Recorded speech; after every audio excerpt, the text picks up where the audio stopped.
ஒரு மனுஷனை வாழ வைத்து அழகு பார்க்கிறவரின் ஆண்டவராகிய இயேசு கிறிஸ்து. அதுதான் அவங்க சொல்லுகிறோம். ஒரு தகப்பன் என்ன சொல்லணுங்க, நல்ல வழியில் நடத்தணும். ஒரு குளத்துக்கு முன்னாக ஆடிக்கொண்டிருக்கும் போது பெட்ல கொடுப்பாரு, வைக்க போறது குடின்னு சொல்லுவாருங்க. அப்படியே வேணும் தகப்பன். இந்த இயேசு உங்களை வாழ வைக்கிறவர். அவர் குடிக்கிறது நல்ல ஒரு பாவத்தை வெறுக்கிறவர், பாவிக்கிறவர், நேசிக்கிற ஆண்டவராகிய இயேசு கிறிஸ்து. அப்படிப்பட்ட வாழ்க்கையை நான் வாழ்ந்தோம். என் ஆண்டவராக இயேசு எங்களை மீட்டுக் கொண்டார். அதுதான் உங்களுக்கு சொல்லுகிறோம். நீங்க அந்த குடி பழக்கத்துல மாறணும், கஞ்சா பழக்கத்துல மாறணும், சூதாட்டத்துல மாறணும். அதுதான் நம்ம சொல்லுகிறோம். ஒரு நல்ல வழியை காட்டுகிறோம்.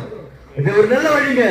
இது நித்திய வழி, இது சமாதானத்தின் வழி, இது நல்ல வாழ்க்கையை வாழ்க்கிற வழிங்கிறது. இயேசு வாழ வைக்கிறவர். அந்த இயேசு தான் அறிவிக்கின்றோம்.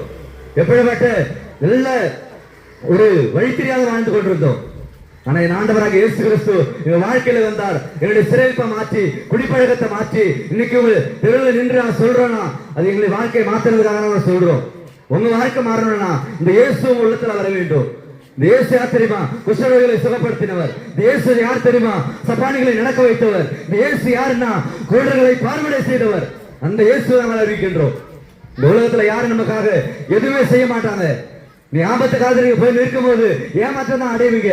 கடன் பிரச்சனை இருக்கும் போது நான் உனக்கு உதவி செய்வேன், நான் உனக்கு கோட்டர் வாங்கி கொடுப்பேன், உனக்கு கஞ்சா வாங்கி கொடுப்பேன். ஆனா ஒருபடி அரிசி உங்களுக்கு யாரும் வாங்கி தர மாட்டாங்க, ஒருவரும் வாங்கி தர மாட்டாருங்க. ஆனா குடிப்பதற்கு 1000 கணவனுக்கு செலவு பண்ணுவாங்க. ஆனா என் ஆண்டவராக இயேசு கிறிஸ்து அதெல்லாம் நீ விடுவிக்கணும், அதெல்லாம் நீ மறக்கணும், நல்ல ஒரு வாழ்க்கை வாழணும், சமுதாயத்துல ஒரு நல்ல நிலைமையில நீ நிற்கணும்னு அது விரும்பார். இந்த உலகத்துல யாரும் போல வாழ வைக்க மாட்டாங்க. எல்லாம் கெட்ட பழக்கத்தில் கொண்டு விடுவாங்க. என் ஆண்டவராக இயேசு கிறிஸ்து நெல் வழிகளை காட்டுகிறவர். அதுதான் நம்ம சொல்லுகிறோம். இந்த ஆண்டவர் இயேசு ஒருபோதும் மாற மாட்டார். அந்த இயேசு தான் அறிவிக்கின்றோம். உங்களுக்கு யாருன்னா ஜெபிக்கணும் வாங்க, உள்ள இருக்கிறாங்க, ஜெபித்துக் கொள்ளுங்க.